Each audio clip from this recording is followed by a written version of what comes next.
Rudy Giuliani, and this is America's Mayor Live, 210 miles away from Tampa, Florida, where the storm is about to hit, soon going to hit in Tampa. And we have someone.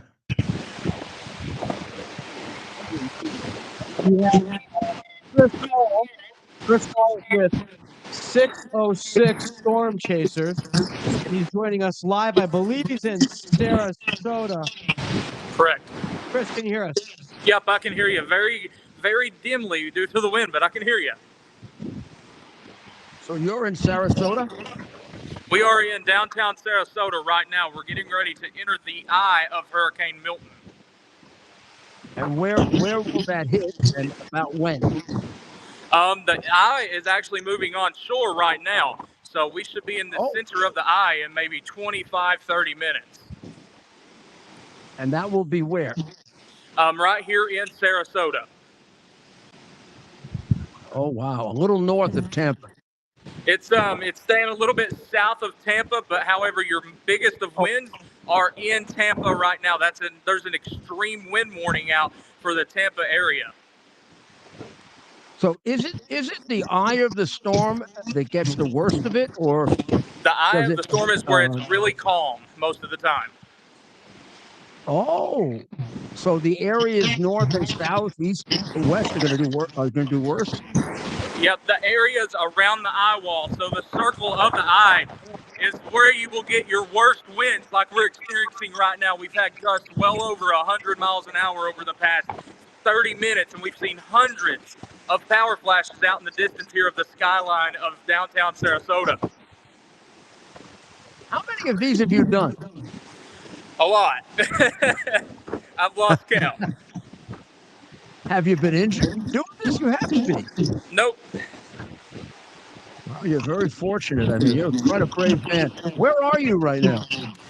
Right here is actually the Sarasota Hospital. So we're right across from that, and right in front of me here, right in front of me is the skyline of the beaches down by the ocean here in Sarasota. And what's the wind and the rain? How bad is that? Well, we haven't actually had much rain. This has been a pretty decently low precipitation eye wall, but we've had winds gust well over 120 miles an hour during this. So 120 miles. You think that's what it will be in Tampa? I think that Tampa would probably get about the same reading on the outside of the eye wall. Now, they're very worried about flooding in Tampa because it doesn't have the kind of dip in the ocean floor that is on the East Coast and some of the rest of the West Coast. And they were afraid that a lot more water, in essence, will get in. And they've been fearing a hurricane in Tampa for generations. Yep. Hasn't been one since 1921. Yep. You have that same view? Right now, it's going to stay mostly south of Tampa, but Tampa is getting some of probably the worst impacts from the heavy rain and the extreme winds. But whenever it comes to the surge side of things, the worst of it is going to be south of Tampa, down towards Punta Gorda, Fort Myers, some of the exact same places that were very hard hit almost 2 years ago today from Hurricane Ian. Sure, yeah. Oh, well, that's really. So you think that the surge will be worse south, and how about then going north to St. Petersburg in that direction, Clearwater? Yeah, you're still going to see surge a little bit to the north. Actually, here in Sarasota, where we are right now, is already being reported to have near 12 feet of surge. So once we leave here, if we get to leave here, we may be having to fight our way around some storm surge here. But the further north you go, so the way that a hurricane rotates, you're going to have the winds flowing out back to the sea. So that will diminish your surge issues, but you're still going to see surge just because of all the inland push of the winds. So you're still going to have the chance to see up to 10 feet of storm surge, even in the Tampa Bay area. So how bad right now, compared to the hurricanes you've covered and been in and know about, how bad would you say this one is? This one is up there. We've had some very significant wind gusts, and like I said, it looks like a war zone in front of us from all the power flashes, with continuous power flashes here in Sarasota. I would be surprised if probably 75% of Sarasota is not without power by the time the eyewall actually enters in. But this one right here is up there. Honestly, it reminds me of Hurricane Ian in a way, just because of the track it took and the intensity that it is currently providing. So, and it'll be there. It's going to go right through the center of Florida to the Atlantic Ocean. Yep, and that's what also happens gonna. as it travels over the center of Florida? Does it get worse, or does it modify? It'll start. It's weakening right now because it actually encountered some wind shear off the coast. So we're not looking at a high in Category 5 like it was nearly 24 hours ago, which is very great, thankfully. But as it moves on inland, it's only going to continue to weaken as it's interacting with the land. However, you're going to be having a lot of rainfall come from this. So a big-time freshwater flooding issue is about to unfold across portions of central Florida. Well, I really thank you very, very much for what you're doing, and maybe we'll check in with you later if you don't mind. Sounds good. See what you're doing about a half hour from now, okay? Sounds good. God bless you. Yeah, stay safe out there, Chris. Thanks for joining us. Thank you very much, Chris. Don't worry. And we'll check in. Chris coming to us live from Sarasota with significant winds, it appears. So if you take a look, that is what that's what the radar looks like, and what he's sitting in the middle of. You can see how it keeps constantly moving, and going back to the Gulf and coming back to the shore, going back to the Gulf and coming back to the shore. And on this map, you can see that it's basically hitting. Let's get at this right now. It's basically hitting, as he says, right there. That would be where he was. If you look up there, that'd be where he was in Sarasota, Florida. You can see it pointing, and it's hitting the land right now, and it is 120 miles an hour at the eye. As he said, it can be worse in other areas. And this right on the heels of Hurricane Helene, where we're still having people missing. We still have FEMA struggling. A report today that their manpower is down 10%. Now, I got to read that carefully. Are they down to 10%, or do they have only 10% of their manpower? In any event, they put it out in a very confusing way. They're going out blaming everybody for blaming them, and of course for not having any money. But of course, it was Mayorkas who said they have no money. Nobody made that up. He said they had no money. Don't you think that's going to create panic?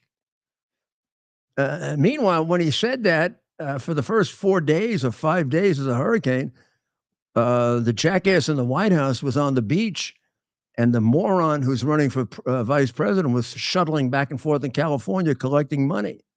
Meanwhile, the governor of Florida was on television 5 days before, getting his state ready for it. They handled it, appears to me, a heck of a lot better than Cooper did in North Carolina. I don't know if he screwed up because there's no federal help, or he screwed up because he's a screw up. But people in North Carolina were badly served by the absent Biden, the absent Harris, and a governor charge guy. It saves lives to be a DeSantis. He's the one who really stands out as having dealt with this the way I would have, or the way a person who was an expert in emergency management would have. He also has the best emergency management system of any of these states, but that's, a credit to him and to Scott and to Jeb Bush. One after another improved it. So they're going to get hit now with pretty much the whole thing.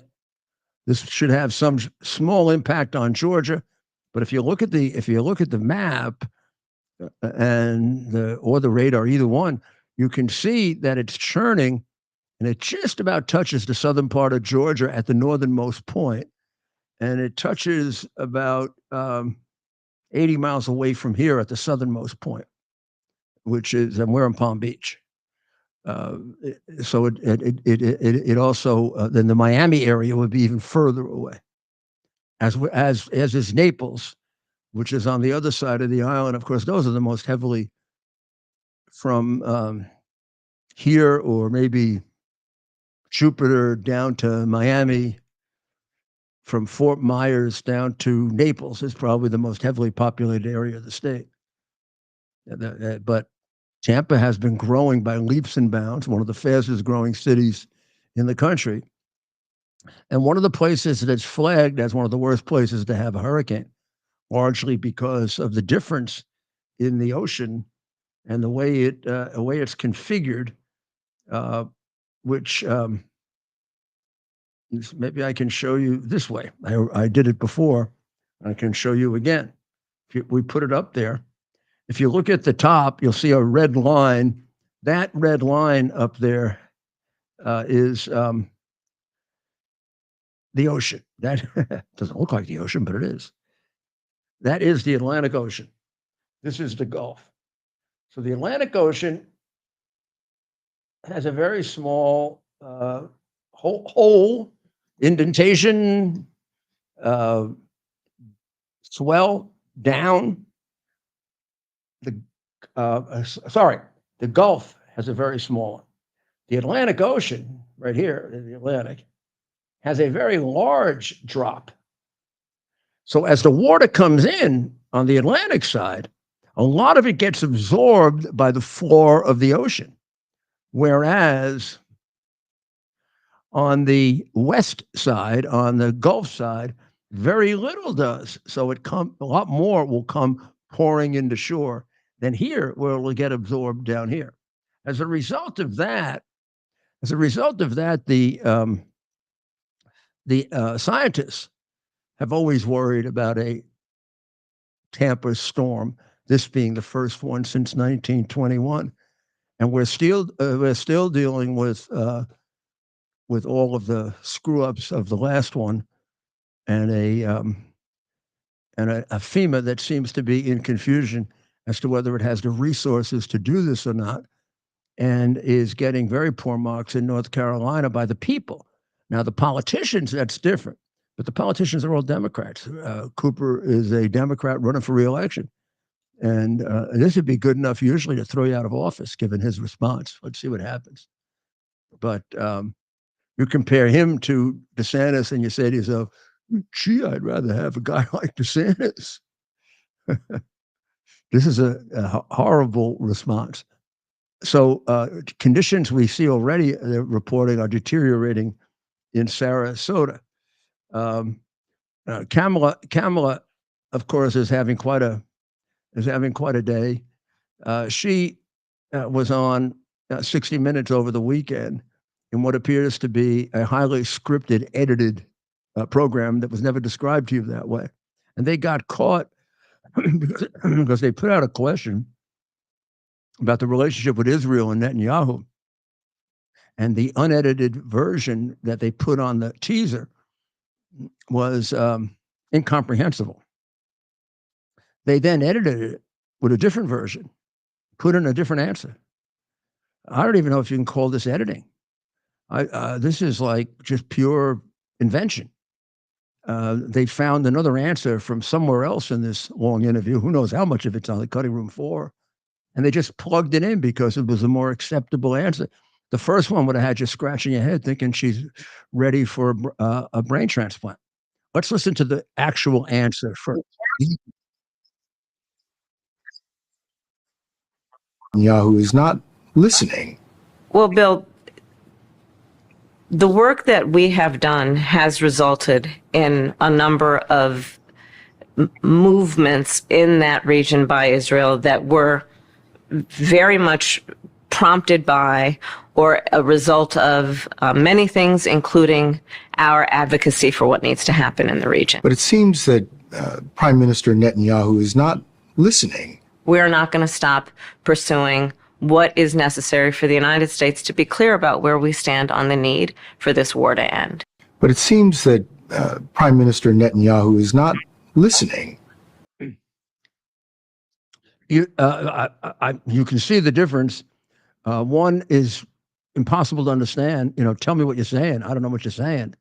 The second one is somewhat of a comprehensible answer, but it doesn't come out of any of the script. So when they say they edited it, they didn't edit it. They substituted. They found an answer somewhere else and put it in. Didn't tell you. You trust CBS anymore? I mean, I haven't trusted them for a long, long time. But this is dishonesty of the worst kind. I mean, the whole interview probably dropped her another 2 points. The more she gets interviewed, the more she's going to. The more you get to know Kamala Harris, the more you will get to know the vice president that we knew and loved, the most unpopular in American history, the most useless. Yes, the border czar, who now pretends she wasn't, who let in a population more than the size of the country of Belgium, who we don't know, has triggered a alien crime wave of rape, murder, theft, child molestation, child trafficking, women trafficking of the worst kind, the worst in our history, and a woman who cannot think rationally. The reason they edit her, what do they call it, word salads, which is a euphemism for an irrational mind. She is expressing what's going on in her brain, which is an irrational connection of thoughts, because she's not a very smart person. She is intellectually deficient, which is why she failed the bar exam. Who knows how she passed it? I don't know. Was she with Willie Brown then? I mean, she had the fix in, or like they always do. But talking like that, I mean, I can just imagine what her essay answers were. This direction, that direction, this direction, that direction. That's one of the worst qualities you could have as a lawyer, because being a lawyer requires some degree of advanced rational thinking. And if you can't do it, you'll pass the bar exam if you get a little help. Well, Mayor, should we take a quick break? Sure. And then come back? We have a very, very special guest and author of a new book, so we want to get to her. Let's take a quick break. Let's pay the bills, and we'll be right back.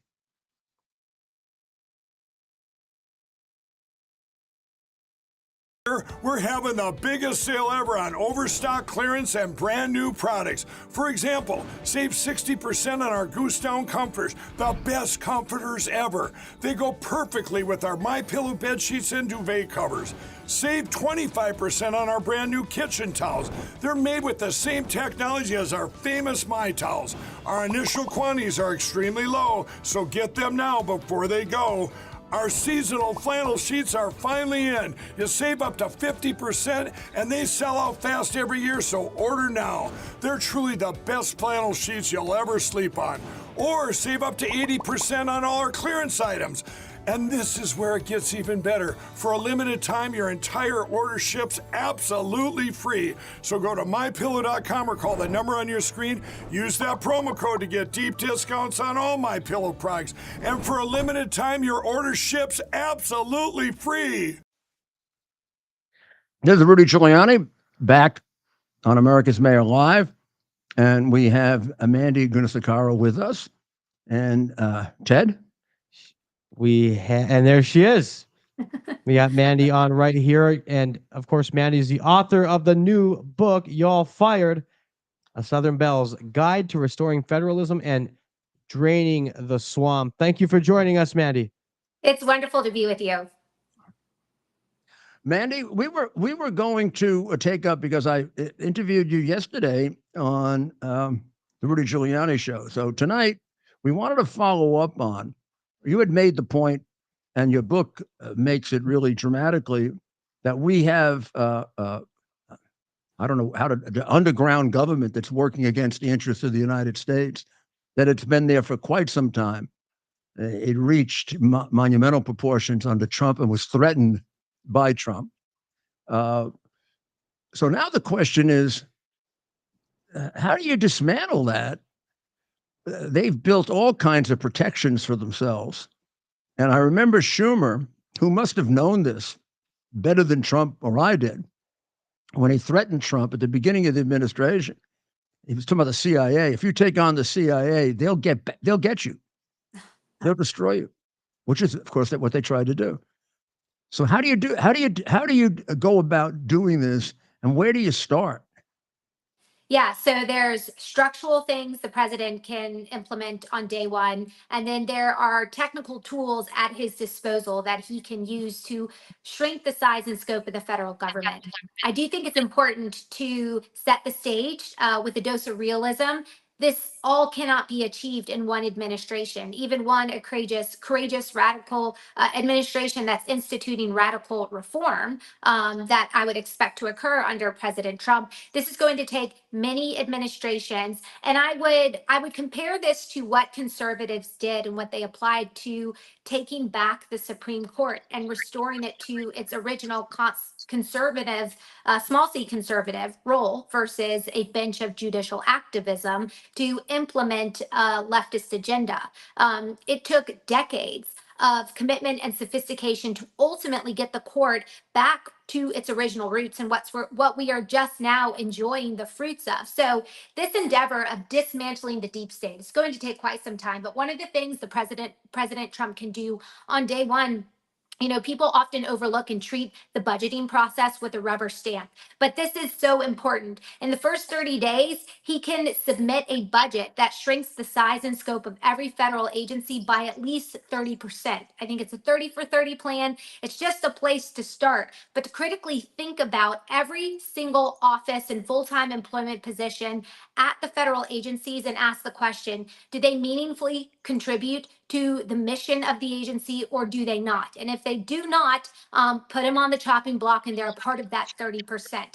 Now that obviously requires coordination and work with Congress. So having majorities in the House in particular is going to be extremely important, but that's a really important structural exercise. What I would also suggest is moving pieces of the federal government outside of Washington, D.C. It is such a cabal of the progressive left. If you move major functions of the EPA, number one, closer to the people they actually regulate, so they're closer to the consequences or the outcomes of their regulatory actions, that makes a ton of sense just from a governance perspective. But it will also widen the pool of people who will want to work in an agency that doesn't just include Washington, D.C. residents that are 96% or 97, it's something like that, Democrat Party. And another structural component that's going to be really important is not just moving these offices outside of DC, but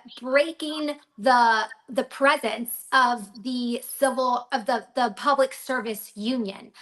For too long, this has been providing this insulation from accountability. And so there's various tools that the president has at his disposal. And you know this, Mayor, everyone who works in the executive branch works for the president. They are subject to his decision making authority, including whether or not they ultimately keep their job or not. We just haven't had conservative presidents willing to use their authority to actually get rid of superfluous, redundant, or wasteful positions across the federal government. A few things on the technical side, there's things like Schedule F.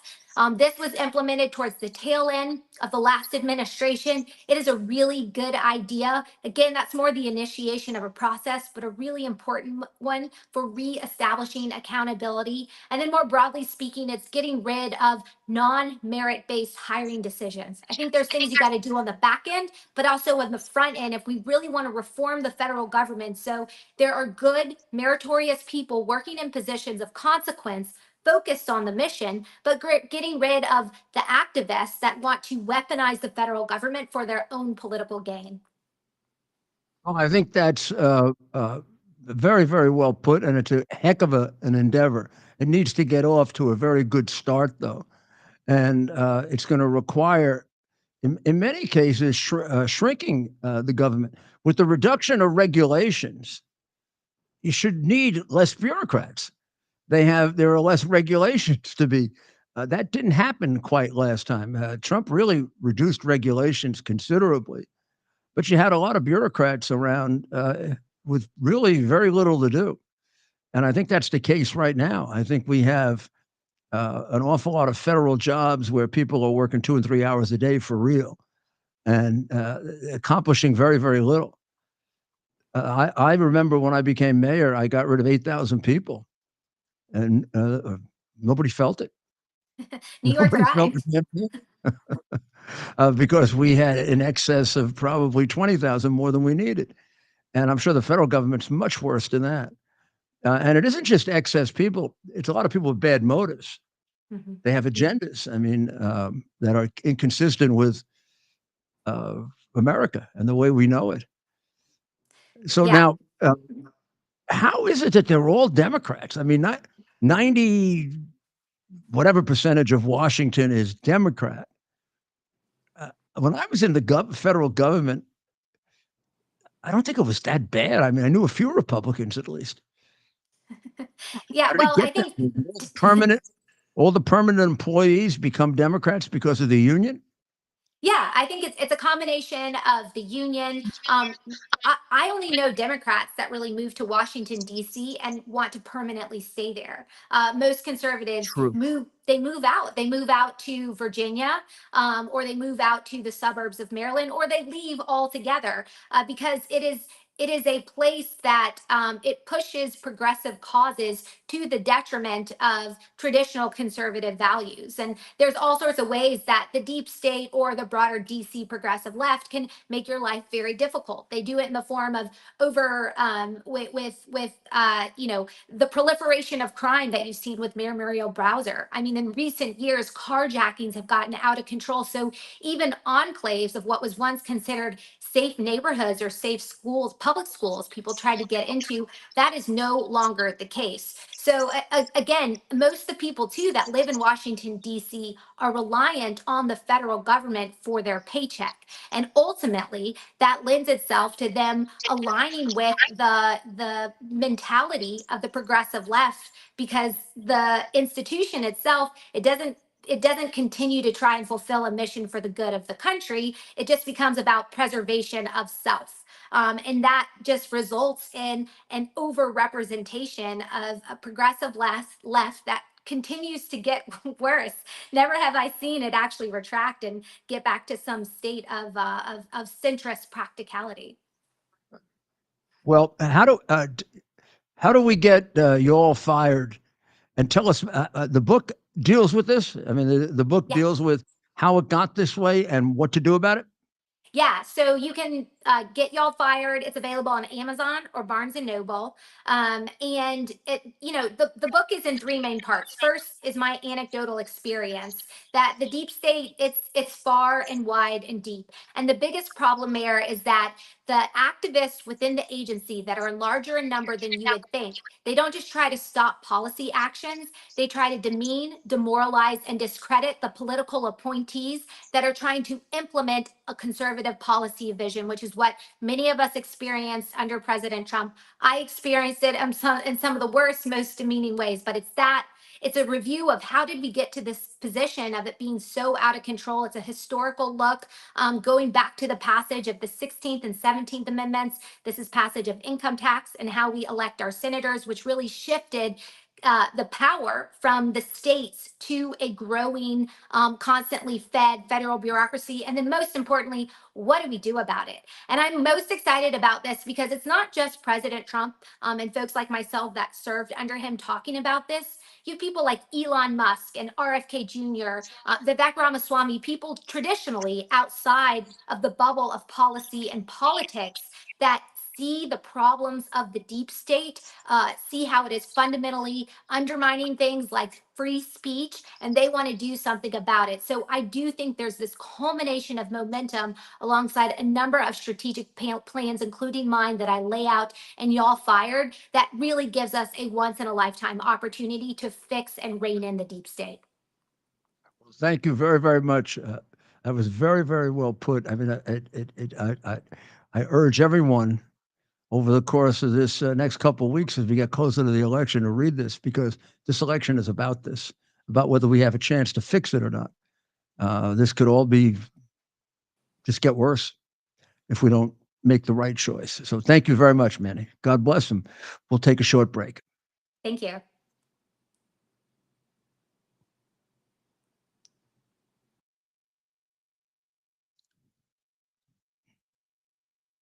We can take a short break.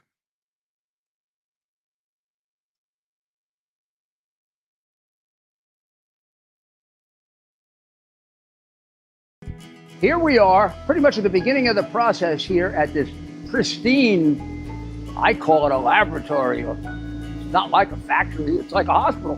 This is the beginning of the process for roasting. Deep green, very good quality. Most people don't use this quality. We deal with small farmers because we like to know who we're dealing with. They give us the highest quality, all organic, non-GMO. You should know all Arabica beans, no Robusto, all Arabica. They're gonna go into the roaster and it'll get roasted for about 20 minutes or so.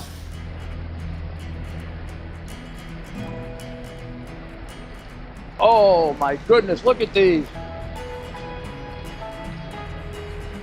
My goodness.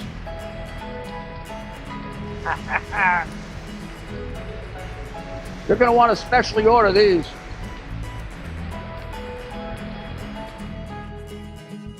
This is what goes into Rudy's coffee.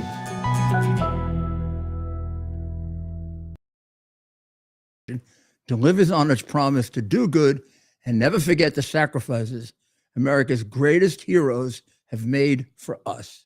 Heroes who risked their lives to keep our communities and our country safe.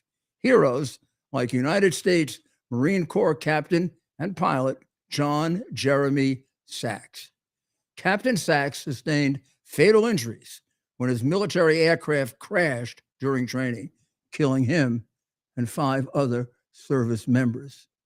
He's remembered by loved ones as courageous, brilliant, and devoted to his career, family, and friends.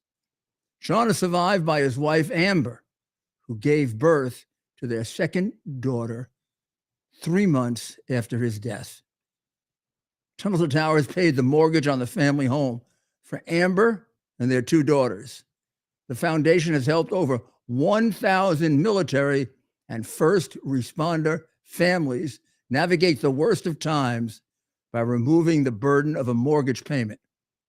Our nation's heroes and their families need your help now more than ever. Donate $11 a month to Tunnel to Towers at T2T.org. T2T.org. That's T, the number 2T.org. T2T.org. Please donate now. Back again, Rudy Giuliani with America's Mayor Live. And we are still experiencing from outside here some of the wind as Hurricane Milton hits Sarasota, Tampa. And we'll get a report from there toward the end. But let's, we took a look at the ridiculously scripted response. Now, what good is CBS doing for the American people? Creating a phony image of Kamala Harris. She has we should be able to get to see that first answer. It shows the irrational mind that she has that will lead to things like her giving up air bases like Biden did to China. Biden did it because he was bribed. She'll do it because she's stupid and influenced by communists. But she certainly doesn't have a rational mind. It's the reason she's failed at everything she's done. She was given one responsibility for all the garbage they say now. The truth is, she's been the border czar. The border is the biggest disaster in American history. They are now exceeding the number of people that came into Ellis Island in 60 years, in 3.5 Biden disaster years. That's absurd. Our country can't handle that. We couldn't have handled it then, even with a much different group of immigrants that came out of our civilization. These people are being, in very many cases, being taken out of another civilization, or in some cases, they're directly antagonistic to America. They want to see the downfall of America. That's why they're coming here. It's acting as if you're a stupid child. We live in a world in which there are countries that wish us ill, that want to destroy us. They now have an unhindered ability to get in here. All they have to do is pay the cartels money, and the cartels will make sure they come in the places that are not being patrolled by the Border Patrol. And should they meet up with the Border Patrol, the Border Patrol will ask them very few questions and let them get in, as they have hundreds and hundreds, if not thousands, of terrorists that never came in under Trump and probably didn't come in under Obama. There are countries dedicated to the destruction of the United States. At a time like that, you can't have your borders wide open with a highly unrealistic view of the world. You can't say surge to the United States. Now, Kamala doesn't intend to do anything different than has been done under Biden. She began this bullshit campaign with, I'll be an instrument of change, I'll be new, and then she goes on The View, probably the dumbest show ever created in the, I can't even say that because I don't watch it. I just listen to all the stupid things these people say. But let's play the video of her on The View, letting us know that she is going to do everything exactly the same and carry on 100% this current administration.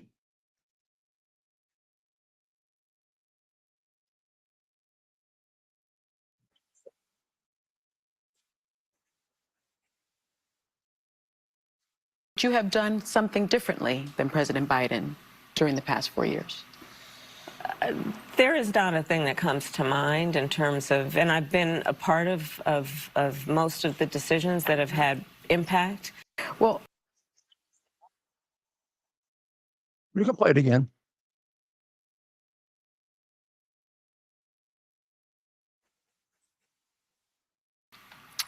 would you have done something differently than President Biden during the past 4 years? There is not a thing that comes to mind in terms of, and I've been a part of most of the decisions that have had impact. Well, if anything, would you have done something differently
Well, it's a little bit darker than it was before, but we're back on. And we'll put that one on too. It should be okay. Well, everything got shut off, so let's see what audio we have right now. And do we have audio? I hope you're able to hear me. Yeah, because they're hearing it through there. Okay, so you are able to hear me. You are able to see me. So I can go ahead. I don't know if we can play for you what we want to play for you, but we will try. Of the outer fringe of the hurricane, the southern fringe of it. We're beyond the outer fringe actually, but we're still affected by it. And so the power went out due to the hurricane, just to let people know what happened. Yeah, the power went out due to the hurricane, and a little surprising because we are far away from it, but still it's storming out here in Palm Beach, and probably there'll be some damage, not the catastrophic. Appears to be the case in unfortunately in Sarasota and in Tampa. So the piece that I wanted to play for you, you heard her say that she's not going to do anything different than Biden. Now this is inconsistent with a lot of the things she said before, kind of. But how do you create a new direction for America if you're just going to continue to do all the things that Biden was doing? You're going to continue to keep inflation up. You're going to continue to have wars in Ukraine and in Israel. You have no. When asked about how you're going to end the war, you just go into a massive word salad, irrational, no suggestion of how you're going to solve it except a two-state solution. By the way, Kamala, that's the way they've been solving it for 30 years. That's the way Clinton was going to solve it. And Arafat told him to go stuff it. So, I mean, you just want to keep repeating the same thing over and over. That's really, where does repeating the same mistake move you from stupidity to insanity? At some point. But the two-state solution was originally offered to Arafat, certainly before 2000, but very dramatically in 2000 and 2001. And Arafat was even offered a part of Jerusalem. And he said no, because Arafat wanted to carry the war on. Maybe the same reason Zelensky does, so they can get money. Zelensky isn't being given the opportunity to win the war. You have no solution for that. You're not going to let Zelensky attack Moscow the way he wants to, or if he does. You're not going to win that war unless you do some kind of heavy attack on Moscow, and Putin is going to respond and put away Kiev forever. He's not going to let you attack Moscow. A little crooked Zelensky thinks he can frighten. Even even you know very little about anything, including foreign policy. But when you were talking to those children who you brought out of central casting, I think, didn't you say Russia is a big country and Ukraine is a small country? Well, that's the problem, Kamala. Russia's a big country and they've gotten a big piece of Ukraine. And Ukraine is a small country. Now, if you want the small country to beat the big country, you're going to have to give them things that your guy that you're not going to do anything different than hasn't given them. Or you're going to have to give them permission, like the guy who you're going to do nothing different than hasn't given them permission to do. If they keep doing the same thing they're doing, you'll kill a lot of people. And you'll spend a lot of money. And you can't tell me in that crooked country, with the kind of military-industrial complex we have, that there isn't money getting whacked up. Now, if you think that, well, you know that part, the corruption part really well. I mean, you've covered it up for years. You covered up Biden. You've covered up an unfit president, which makes you unfit for president.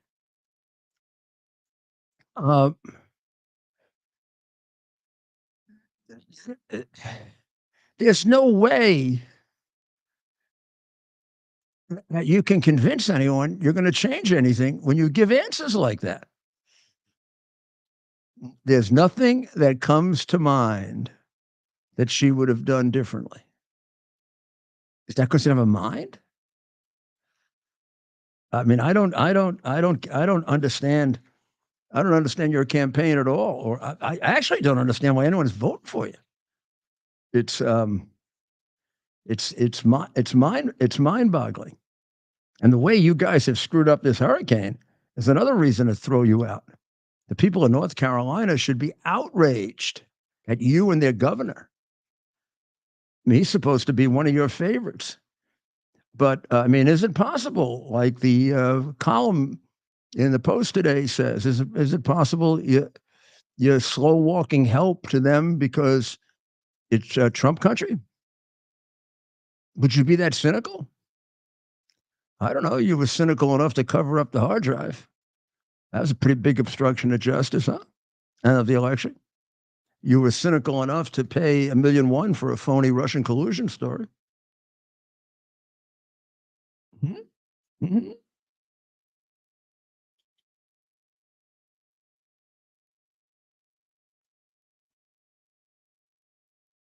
So one of the excuses that you give for not doing anything about the border, when Bill Whitaker, boy, that's an interview you shouldn't have done. Not only have they proven themselves to be dreadfully dishonest in the way they chopped it up, they don't even edit it, take a answer that shows how stupid you are and replace it, not with an edit of that answer, because you couldn't edit the answer, it was too stupid, but finding an answer somewhere else, chopping that up, because it's somewhat coherent if you chop it up, and then putting that in and not telling anybody. I mean, doesn't that boggle the mind that they would that they'd be that dishonest to do that? So now you claim that you've dramatically reduced crossings. You're still going to end up the year as a larger number of illegals coming in than under any other presidency but yours. No one has had the number you will have had coming in this year, even with the reductions, if there really are reductions, because I don't trust your count. I really believe when Trump comes in, the numbers will get revised, like the job numbers that came out now. You said, well, how can Trump doubt them? Because you cheated by 800,000 the last time. Why wouldn't you do it again? It's closer to the election. Is there anything you do that's honest? No. So Whitaker asked you if you can dramatically reduce the crossings, why don't you do it right away? You know what your reply was? Congress wouldn't pass the legislation. And Trump stopped them from doing it. That was 2.5 years later. How does that have anything to do with what you did in 2021? In other words, you couldn't stop people in 2021 because you believed that 3 years later, Trump was going to block legislation that, by the way, allows in about 1.5 million illegals, which would be more than any other president. You would have legalized the entry every year of more illegals than happened under the worst president before you. And you wanted Republicans to sign that. You would have set up an amnesty program. You wanted Republicans to vote for that. You're out of your mind. But to say, even if you're right, it was a great bill, which it wasn't. Trump didn't have to persuade the Republicans to vote against it. There was no way it was going to pass the House of Representatives. Democrats voted against it. Yeah, one Republican senator fell for a bill of goods. Who said they're the smartest people in the world? John McCain used to say they were dumb. One Republican fell for it. Nobody else. You'd never get it past the House. If Trump was for it, you wouldn't have gotten it through. And if Trump were for it, he'd be a jackass like you are. But the reality is the answer you gave to Whitaker is again proof that you really are exceedingly stupid. He asked you if these crackdowns are real now, why didn't you do them in 2021? Your reply, Congress wouldn't pass the legislation. The White House wanted to fix things. What do you have, 2023? Well, you're getting like Biden? You got 2023 confused. In 2021, you didn't do the things you were supposed to do because you thought in 2023 Trump was going to stop the Republicans from voting for your bill. There was no bill in 2021. Trump didn't need a bill to bring the number down to 400,000. You didn't need a bill to get it back up to 1.5 million immediately. You did it by executive action. He did it by executive action. It's an executive function. It's enforcing the law. If you enforce the law, you're going to stop the people from coming in. You don't enforce the law. You invite them in. You use our Border Patrol and those people as escorts, highly paid escorts for illegals into the United States. When Governor Abbott put a wire down to stop people coming across the Rio Grande, you got permission in court to take it out so they could come in. You actually never did because you're too afraid of the image of that. But that's the way you stop people from coming in. You don't need a bill. You need a bill for a lot of other things like stopping all your abuses with asylum and everything else. But you don't need a bill just to tell there is a law that makes it illegal for them to come in. You enforce that law. Very hard for Democrats to enforce any law, but there's not a thing that comes to mind that you would do differently. Well, I guess that's good. We won't get more than 20 million then. We'll end up with another 20 million with you. Also, they really cover up for you. They're covering up Emhoff really big time. They covered up all of the scandal about knocking up his nanny and giving her a secret non-disclosure, having a secret non-disclosure agreement, the kind of thing they're trying to put Trump in jail for. Your old man did that with a nanny that he knocked up. No doubt about it. Trump says plenty of doubt. The whole story sounds ridiculous. This one sounds right on the mark. Gets the nanny pregnant while he's married to somebody else, his daughter's nanny. And then to keep her quiet, he gives her, 18 grand, something like that.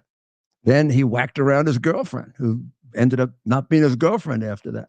3 of her girlfriends have relayed that to the Daily Mail. And now the Daily Mail says there's a report.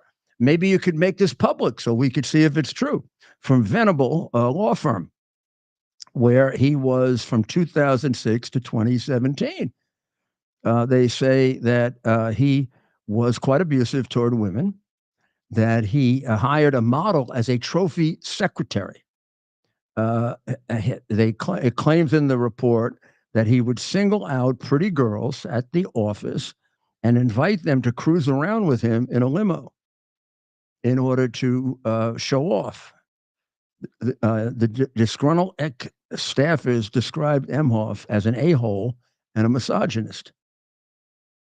One anonymous former staffer alleged that Emhoff once boasted about shouting at a female partner at the firm to get the F out of my office, later telling several male colleagues he had put her in her place.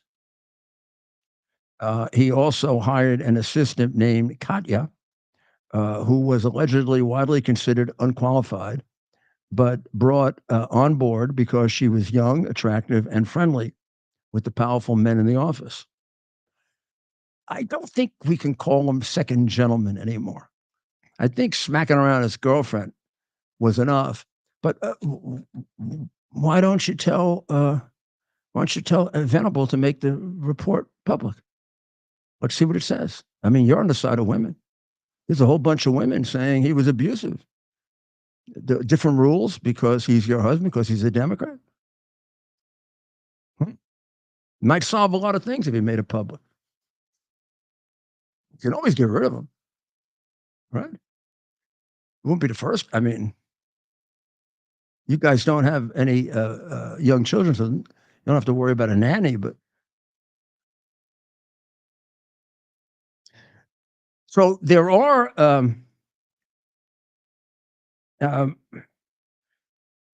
there's a lot of emphasis now on the House of Representatives, and it looks like Trump is at the point now where he's beginning to have a down ticket effect.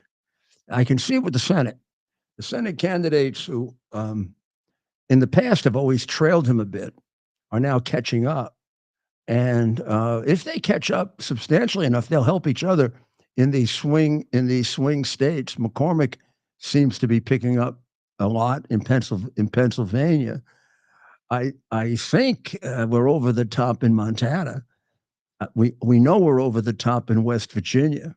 If everything else stayed the same, that would give us control, even without the vice presidency, I think, right? It certainly would give us control with the vice presidency. But a couple of these other states are starting to look pretty good, and the House is beginning to look pretty good. But believe it or not, the House is going to rest a lot on California and New York.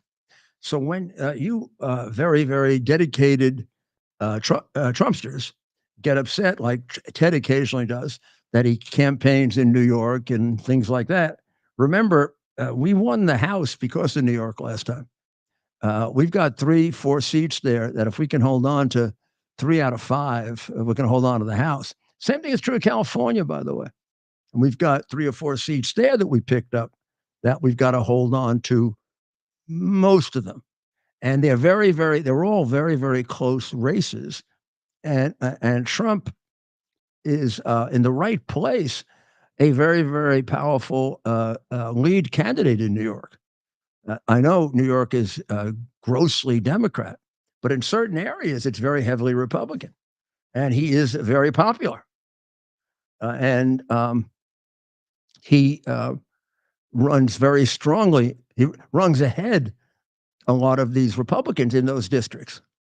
So him coming in and campaigning, him having a rally at Madison Square Garden, even if it doesn't win the election for him in New York, it'll have a big impact nationally because anything in New York gets magnified greater than it is. It'll show his universal appeal, which will be very, again, very helpful nationally. But it's going to help these congressional candidates that are right all around there, going up, about 80, 90 miles up the Hudson and then out to Long Island, 120 miles. So when you see that, understand what the strategy is. Remember, they can't impeach him 10 times if they don't have the House of Representatives. Yeah, you have the Senate they can't take out, but impeachment can take up a lot of your time, as his former lawyer can tell you. It can distract you. And despite the fact that he had an unbelievable presidency, imagine how much he would have accomplished.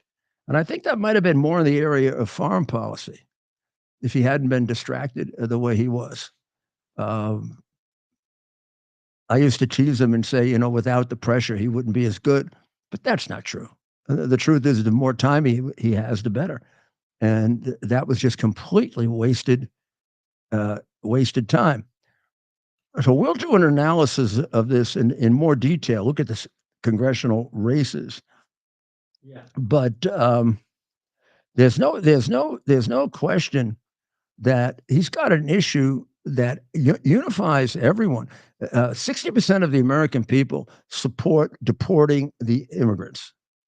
Everyone knows that she will not deport the illegal immigrants, the illegal aliens. She will not do it. And Biden and Harris are close. We think he's ahead. They think she's ahead. But in all cases, she's running way behind Clinton and Biden at this stage of the race.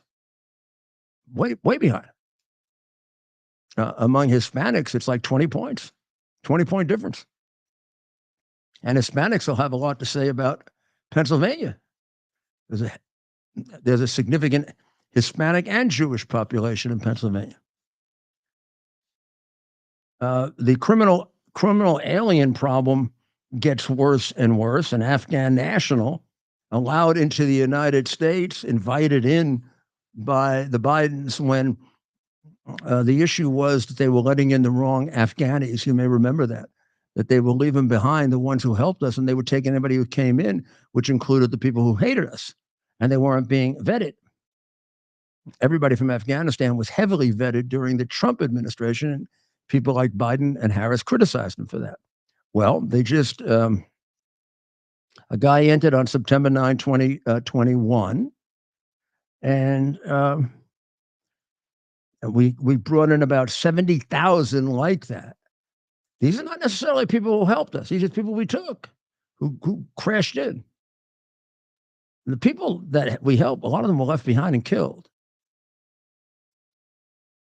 And these guys are on parole pending an immigration proceeding that's going to take place in 3002. And this guy was planning a terror attack on election day. He was getting the guns, getting his people together, and like the guy in Canada who got arrested a few weeks ago who was planning an attack on October 7th, he was thwarted because we found out about him. But how many more are like him? How many more? He was living in Oklahoma City on special permission from Biden and Harris. He was stockpiling AK-47 rifles, ammunition, to carry out an attack on U.S. soil in the name of ISIS, according to the Department of Justice. Nasser Ahmed Tawhidi.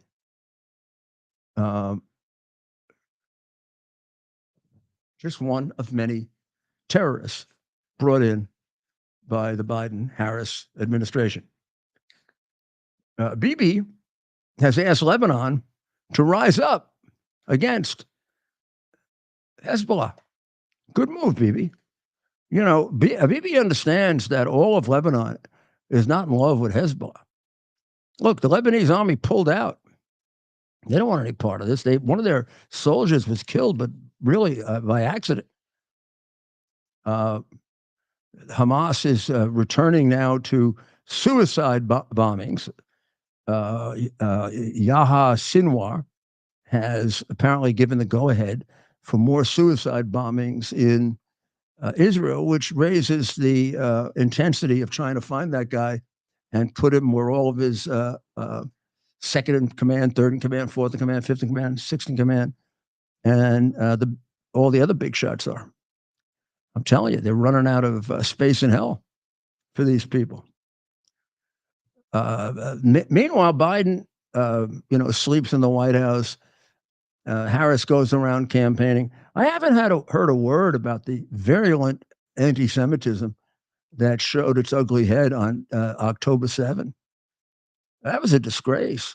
This is a day that should be devoted to the Jewish people. I mean, that's a day on which Jews were killed, not Hamas and not Palestinians and not anyone else. They did the killing.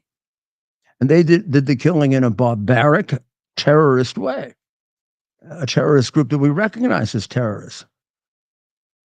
And in New York, a Jewish city, one of the great Jewish cities in the world, we had major anti-Semitic, anti-Jewish demonstrations. They weren't just anti-war. They were vicious things being said about Jewish people, also getting beaten up. 7 of the anti-Israeli protesters only were arrested. Should have been a lot more. But one of them was kicking a New York City captain around. Now, they're putting people January 6th in jail for 20 years for doing that. What is this guy going to do, 2 days? It's okay to kick a New York City captain around if you're in favor of the same group that Biden Harris is in favor of, Hamas. So these 7 people have been arrested. I think they're all out. 2 were out immediately. 2 others were being arraigned. But the main thing is, this is dealt with by the Biden crooked Justice Department. It's almost a capital offense in Washington. I mean, these people have been held without bail. They've been put in places where there are rats and starving, and they won't put them on trial now because of the election. So they're just being held without trial. Meanwhile, these guys go in and out. They beat the hell out of a New York City police officer. New York City police don't count. I know they don't like you, but they don't count. I mean, this is just plain wrong.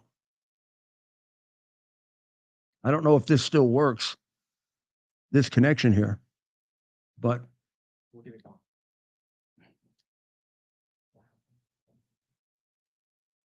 I do have something I want to show you here.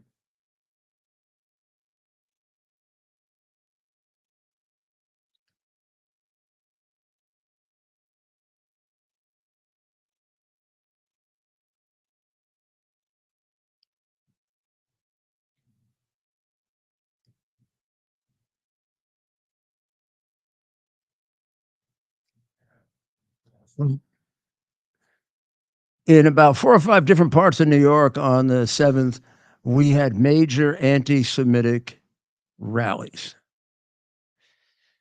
Biden and Harris have said nothing about it. It doesn't. If we had 3 or 4 major anti-Islamic rallies, suppose we had rallies against Hamas and Palestine for holding American hostages, which we should, by the way, because you don't do a damn thing about the American hostages. And one of those people that was rallying beat up a police officer. You'd probably execute him. He'd be one of the Proud Boys or one of the Bad Boys or whatever the hell you call them. The ones that you instigated on January 6th. But because it's a person against the United States supporting an organization that wants to destroy the United States, you're okay. We'll let him out. Now look at here. Here's an example of the way they act. Now, when there are demonstrations for Israel, of which there were some, including a beautiful one in Miami, there's no violence. The Jews don't do violence. People in favor of Israel, like us, we don't do violence. When have you ever seen violence done by people protesting or demonstrating in favor of Israel? I've gone to many demonstrations for. I remember going to demonstrations for Russian Jewry. They were big, gigantic, no violence. That's the difference. These people are taught to be animals. This is if you look up there now, Ted, you'll see a window busted. That's the window of United States Congressman Adriano Espaillat in Upper Manhattan. And now, if we switch to the next one that I have, right, you'll see that's Free Gaza. That's what it looked like. Isn't the way to petition your government? That's the way criminals petition the government. That's the way uncivilized animals petition the government in favor of an uncivilized cause, Palestinian statehood. It's uncivilized because Palestinian statehood carries with it a demand for the destruction of the state of Israel, and has from the very beginning to this moment. As long as when they say they want Palestinian statehood, they're saying they want Israel to put a state on its border that is committed from the beginning of its inception as an organization with the Muslim Brotherhood to destroying Jews. They were way back, their ancestors were supporters of Hitler and the final solution. So was the Grand Mufti. This is in the blood. It's in the genes. Another generation of anti-Semitic, Jew-hating, extreme Muslims. And what's this thing where they can wear masks? There's a representative in let's see, it's in. I'm trying to see where the state is. Because New York, I remember using this law about not wearing masks. The Ku Klux Klan was going to come and demonstrate in New York. And they wanted to demonstrate, they wanted like a place in front of the courthouse for 10 hours and 5 blocks. And I refused them. And the court, of course, overruled me, which I knew they would. I always did that to narrow it. Did the same thing with the Million Man March. It turned out to be about 20,000. And I said, okay, we'll make a deal with them. We'll give them 4 hours. We'll give them the front of the courthouse. And they got to take their masks off. So I said, well, you can't do that. I said, oh, yes, we can. There's a law in New York that goes back to the 1880s that says you can't, no more than 2 people can gather together and wear masks. It was passed for the Ku Klux Klan. The court enforced it. About 50 of them showed up. And about 2,000 demonstrators. We had to protect them against the demonstrators. They didn't come back. The court then struck it down. They passed another law. And then all these states had this law where you couldn't have a mask on. And over COVID, they changed them, and they haven't changed them back. It's time to go back. And you have a certain extenuating circumstances that even though it's a First Amendment right to be anonymous, whatever, it's not a complete and absolute right to constantly make yourself anonymous. And since they are demonstrating in favor of a governmentally recognized terrorist group, that means a group of murderers, they should be required to identify themselves. We're not saying they're required to arrest them, but they should be required to identify themselves. You shouldn't be allowed to demonstrate in favor of Palestine or Hamas. And Palestine and Hamas are one and the same until Palestine gets rid of them.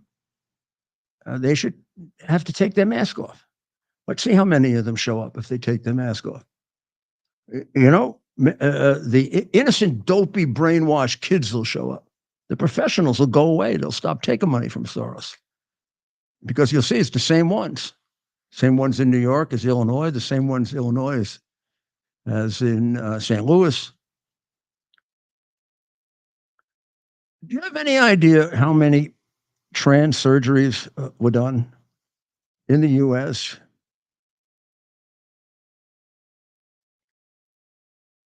Not a clue. Since during the Biden administration? How many? 13,994 minors had a significant gender medical treatment, of which 5,700 were mutilated. Wow. It is. There is a study which is getting a great deal of attention in England that in the case of a boy, 90 to 95% of the cases, this goes away if you just wait it out a couple of years. In the case of a girl, it's 85 to 90%.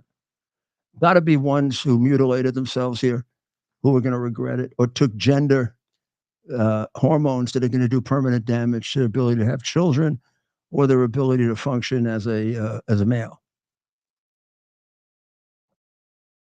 This is one of our worst tragedies of the communist movement.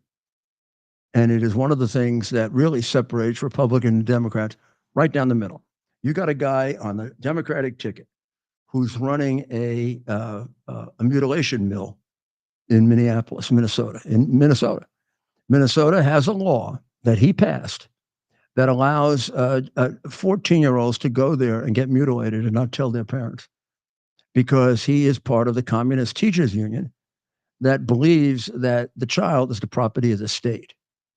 That's what they're fighting for. That's what the teachers union is fighting for. That's what the Democrat Party is fighting for. They're against parents.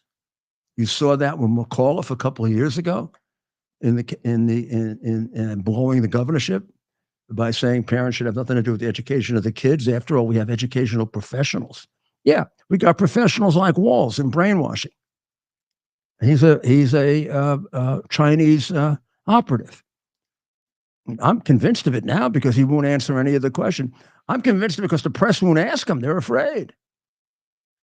They're afraid to ask him what he taught in China for 30 times of going there. They're afraid of asking him, how is it possible they let you back in China if you weren't teaching communism? They're afraid to ask him, is that why you think socialism is as good as capitalism? Is that the reason why you think China is such a beautiful place? Nobody thinks China's a beautiful place, not even the Chinese. They want to leave there. And the ones that are here who become even second and third generation are still being pursued by them with the police departments that they have in the United States. We got rid of ours in New York. Hey, Walz, did you get rid of the one in Minneapolis? By the way, who paid for the trips?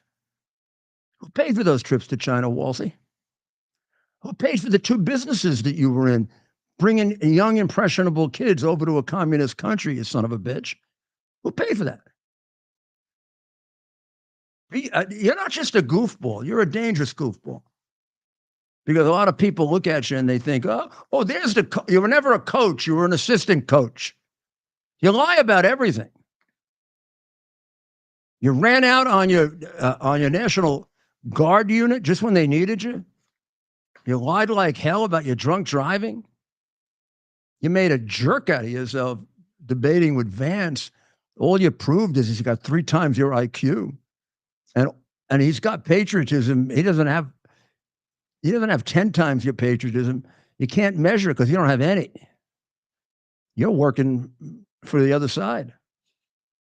Now, everybody gets upset with Trump tariffs. Oh, tariffs, terrible. Tariffs, oh, like Texas.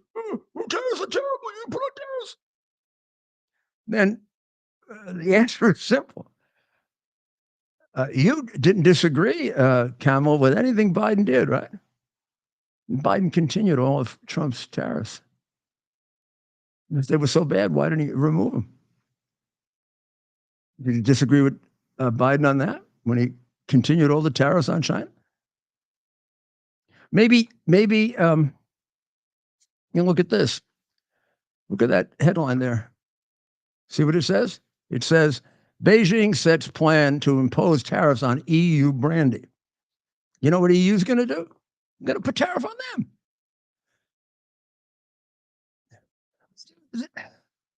It's crazy to let them put a tariff on us and we don't put one on them.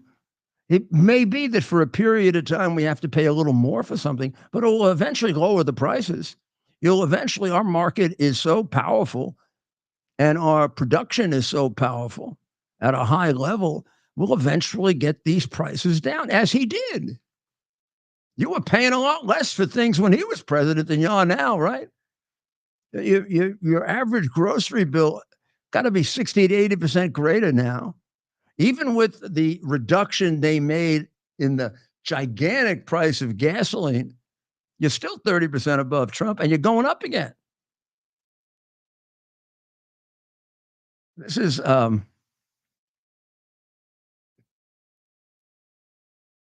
is completely based on, are you doing better now than you were 4 years ago? And the answer is, you're doing a lot worse. You're doing a lot worse. I'll give you another one. How's the world doing? The world's at war. You got an axis that has formed and solidified because of weakling Biden. That involves Iran, Russia, China, North Korea. 3 nuclear powers and 1 on the verge. And you got Biden telling Netanyahu not to hit the nuclear facilities. Apparently, Israel's going to agree. Terrible mistake. Great excuse. So a great military expert that I have all the respect in the world for said something rather silly the other day on Fox. He said, well, we'll only set them back. Only set them back?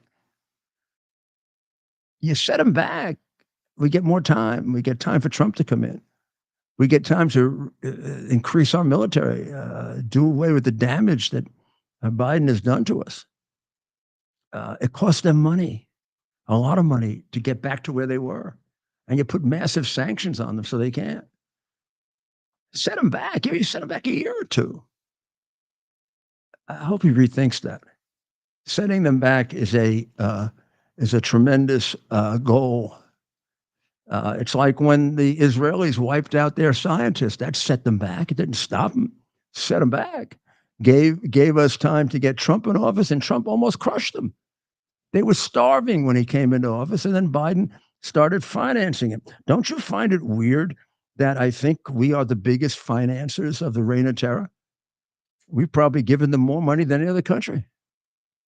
Between Obama's cash and Biden's sanctions relief and other release of money to them, we've released billions and billions and billions to them. They think they're $100 billion richer now as a result of Biden than they were on the day they started. And you want to talk about how to have peace in the Middle East? As long as you have the Islamic Republic of Iran intent on creating an Islamic Republic across the Middle East, you will have no peace for Israel, because Israel has to be wiped out in order to accomplish that. And then America. So isn't the answer wipe them out? Isn't it time for regime change? It's been time for regime change for a long time. You think this numbskull, is she on the screen right now? No. Dummy numbskull. She's probably in favor of Iran, like her prior heroes. Not going to do anything different than Biden. I'm sure she's not going to do anything different than Obama. You're going to come and campaign for her. The guy who paid cash to a terrorist is going to come and campaign for her. Hope somebody asks him, how come you didn't go to jail for that? Isn't that money laundering? Yeah. Maybe he'd show up and ask him. Mayor Jill Biden is, did you hear? She's hitting the campaign trail. Oh, that's for Kamala. The first stepmother? Yeah. Doesn't she babysit for the Navy? Well, you've been hearing the new internal drama within the White House nowadays between Team Kamala and Team Biden. Well, what is it? We're hearing all sorts of things, and you know how these go. I mean, obviously under President Trump. So take it with a grain of salt, but I think it's worth mentioning because there might be some truth to it in as far as the overall general bad feelings between the two, maybe. Apparently, Joe doesn't like Kamala. Joe didn't like getting pushed out. Right. He's getting more and more irritated by the whole thing as we get closer to the election. His staff is not helping Kamala. Well, in fact, Kamala is apparently not.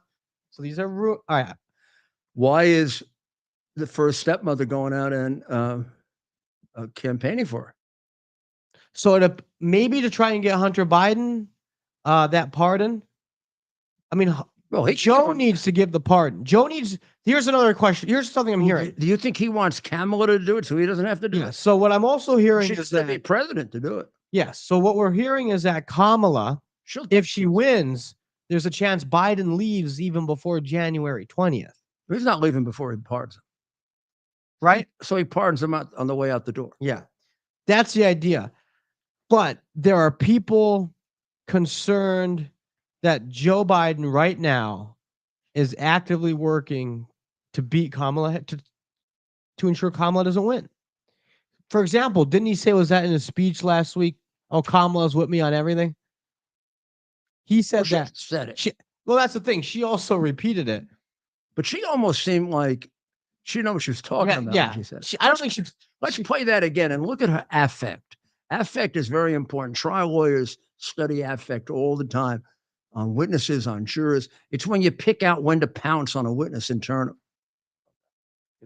Her affect. I don't know if she exactly knows what she's saying. She can't play on silent first. So let's see if people want to see. Look at her. Watch her. That's a good point. Let's watch it on silent here. There she is. You're right. She doesn't look sure of herself at all. like, I don't she's like doesn't know what okay. she's. I I don't was think playing. she can think of something Would you have done something differently Get her in than trouble. President Biden during the past 4 years?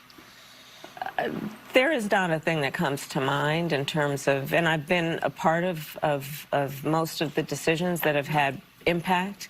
Well, if anything, would you have done something differently than President Biden during the past 4 years? There is not a thing that comes to mind in terms of, and I've been a part of most of the decisions that have had impact. Well, if anything, would you have done Notice she something says different? there's nothing. She says there's nothing that comes to mind. I think that's an honest answer. She can't think of what would be. It isn't that something honest would come to mind. What could she say that shows that she's different than Biden and not create a problem? You're saying she literally can't Well, she do doesn't the think. I mean, she critical doesn't- thinking she in her doesn't head. think honestly. She thinks in a conniving kind of Yeah. way. So she had to say something there that doesn't create real risk, right? So if she said, I disagreed on Afghanistan, first of all, she'd be contradicting herself, where she said she was the last person in the room. She recently, on the anniversary, said she agreed with everything he did in Afghanistan. She even agreed with giving away Bagram. You're spot on, though. That's what happened. She didn't know what to So say. she couldn't say the obvious Yeah. one. The worst thing that he did was Afghanistan. She couldn't say that.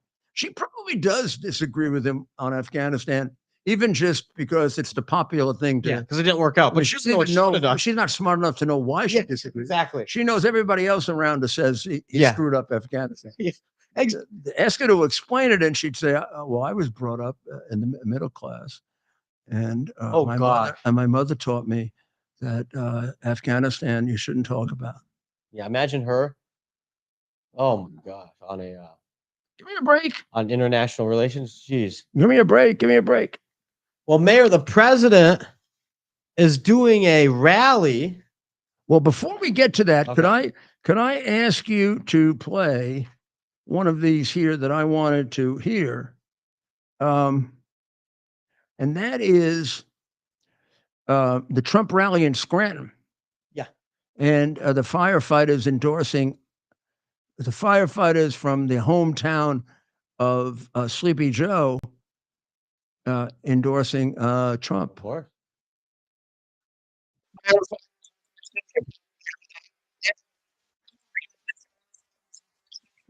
They haven't, oh.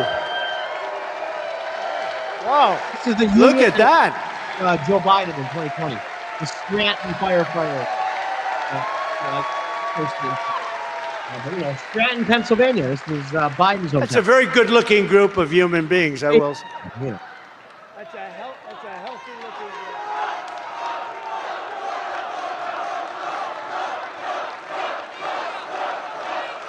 That's nice. That's nice. Wow. Thank you very much. Wow. I didn't know you'd be here. So now we got the firefighters endorse this. You probably heard they haven't. Oh.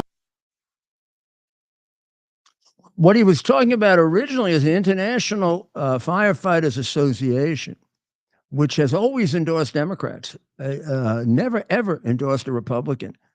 To the consternation, for example, of the New York City firefighters, who are largely Republican, and very upset of their endorsement of Biden and Hillary and Obama. They didn't make an endorsement, and their membership, when polled, very much like the Teamsters, the overwhelming majority is for Trump of the professional firefighters. Got to imagine the same thing is true with the volunteer firemen. Anybody brave would be for Trump. People who are little weasels are more easily affected by propaganda. Tough people like firefighters who know how to make decisions for themselves can see through the propaganda and the brainwashing and everything else. Nobody more admirable in our society than firefighters.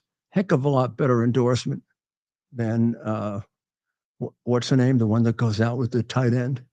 Swifty Swift.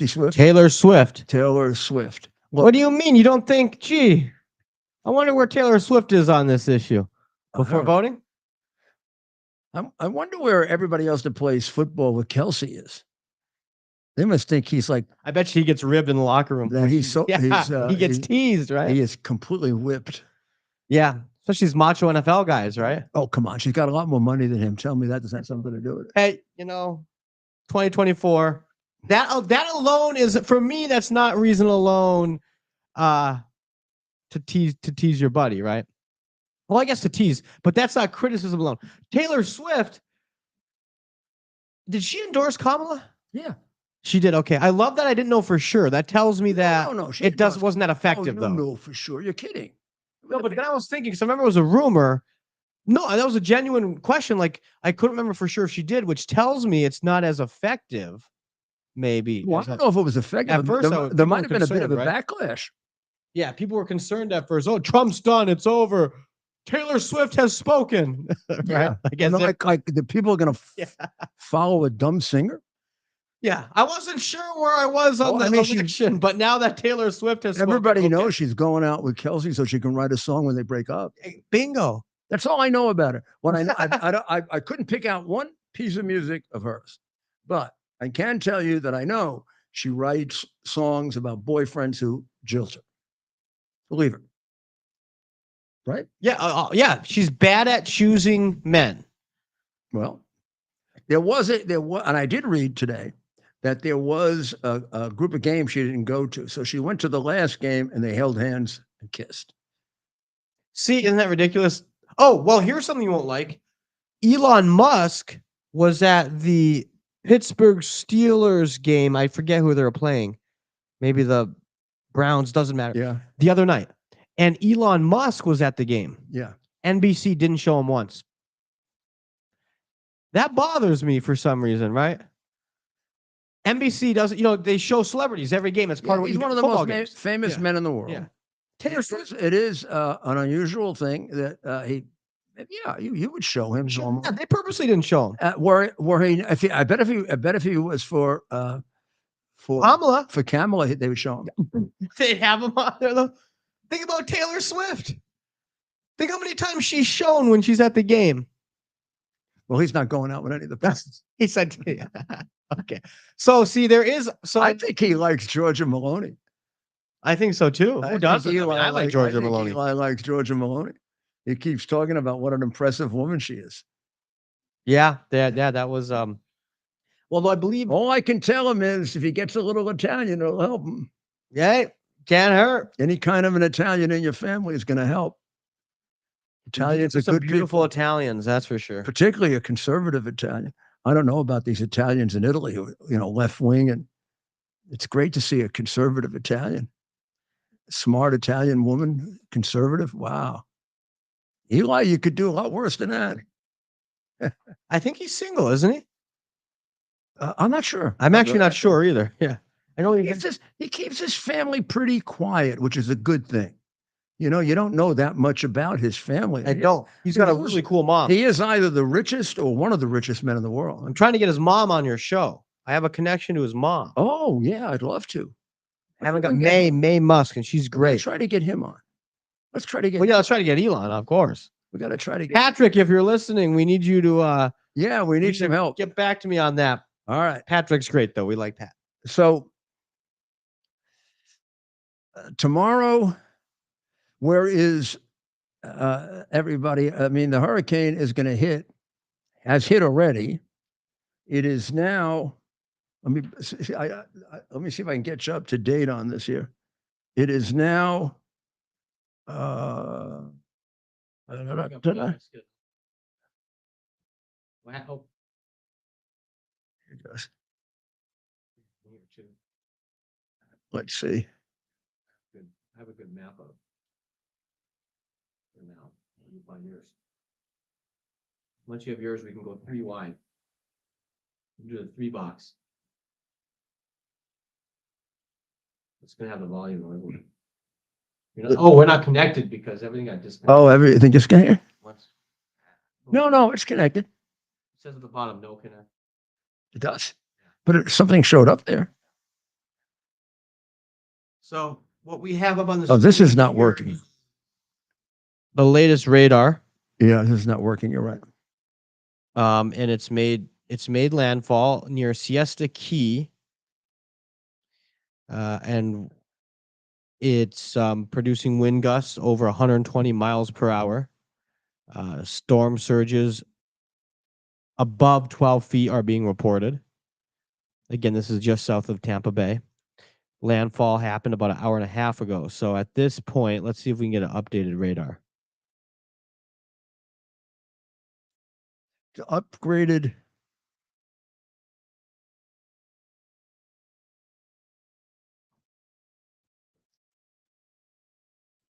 Yeah, this is not connected, unfortunately.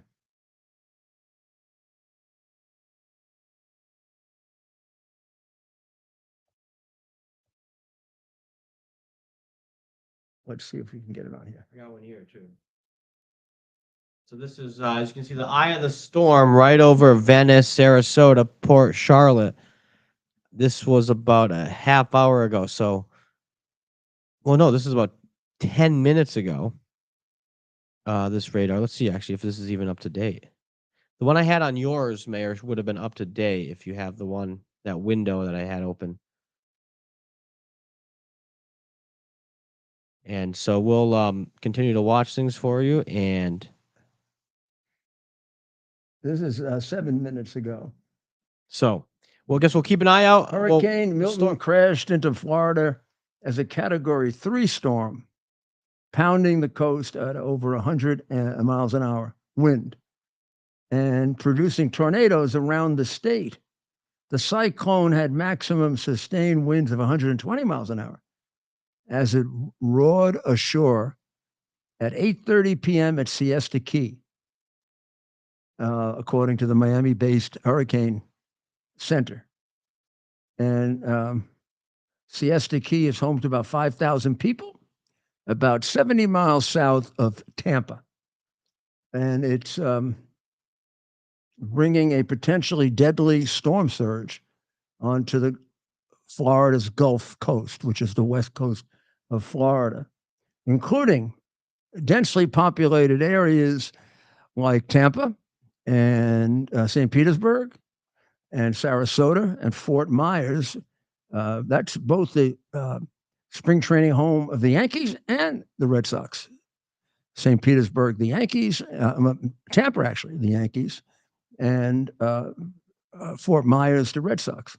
Heavy rains were also likely to cause flooding along rivers and lakes, as you can see from the map, maybe it's going to go right straight across Florida, sort of the middle of Florida. It's going to spare the north. It's going to spare the south somewhat, and then eventually end up in the Atlantic Ocean on Thursday afternoon. 1 million homes are without power right now in Florida. Thank goodness, not this one. And the highest number of outages were in Sarasota County and in Manatee County, which is right there on the coast. And it is this is a heck of a thing, because this area of Florida, although not directly hit by Hurricane Milton, that was further north in the bend of Florida. This area was affected by it. And basically they're saying that anybody, wherever they are, stay where you are. Don't go anywhere. So I'm going to see if I can put some of this up there for you. Let's give it a try. We will give it. I'm going to try to put a map up there for them. You have one up there, right there, right? Yeah, I have a map up there. It shows the latest radar. And we'll keep up. People can just listen to your local authorities if you're in the area in Florida. And there's some good people on social media that are covering this safely. So As we continue here, we're staying live here, tracking Hurricane Milton. It has made landfall just south of Tampa Bay on the west coast of Florida with winds of 120 miles per hour. That makes it a Category 3 storm. Wind gusts are even higher. Warnings, of course, of storm surges. We're hearing over 12 feet from some people we have that are on the ground, and as well as obviously high winds, dangerous winds, and life-threatening conditions, really. So that, of course, landfall about an hour ago on the west coast of Florida, just south of Tampa. If you know Sarasota, Venice, that area, the eye of the storm is currently over. And again, we've stayed in touch with folks who are over there right now, and will continue to do so.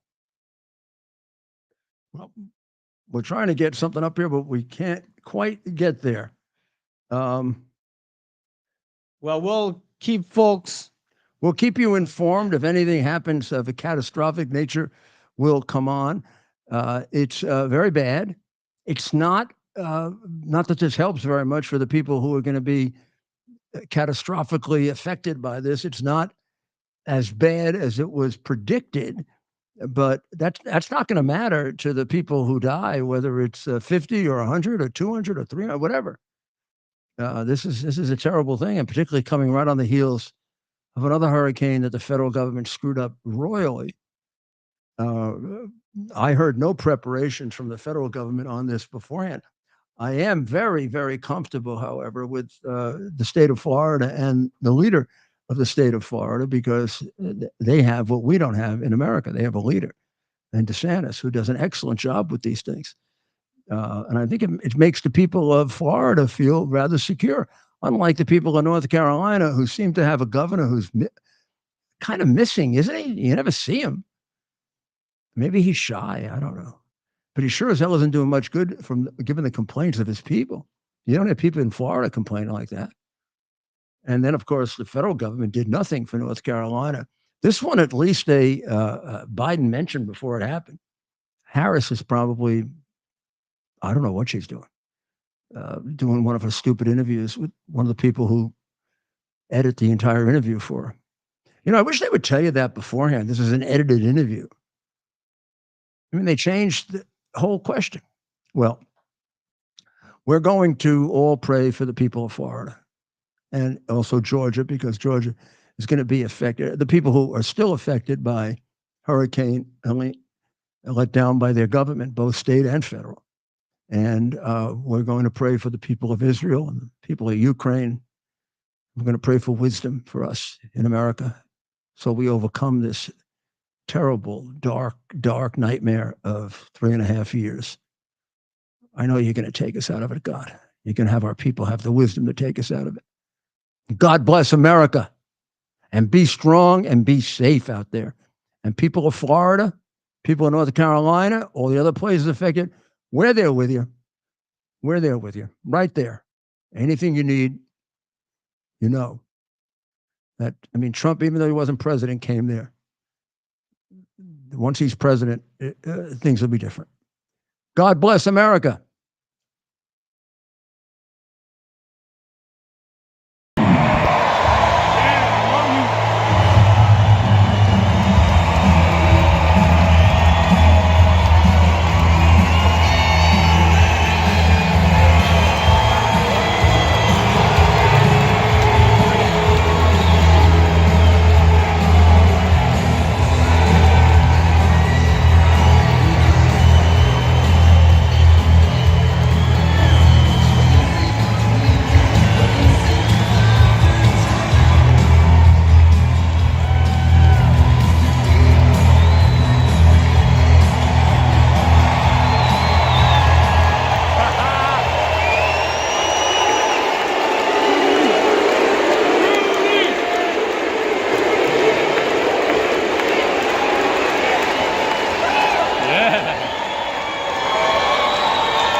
Nassau County, where I lived from the age of 7 until the age of 21.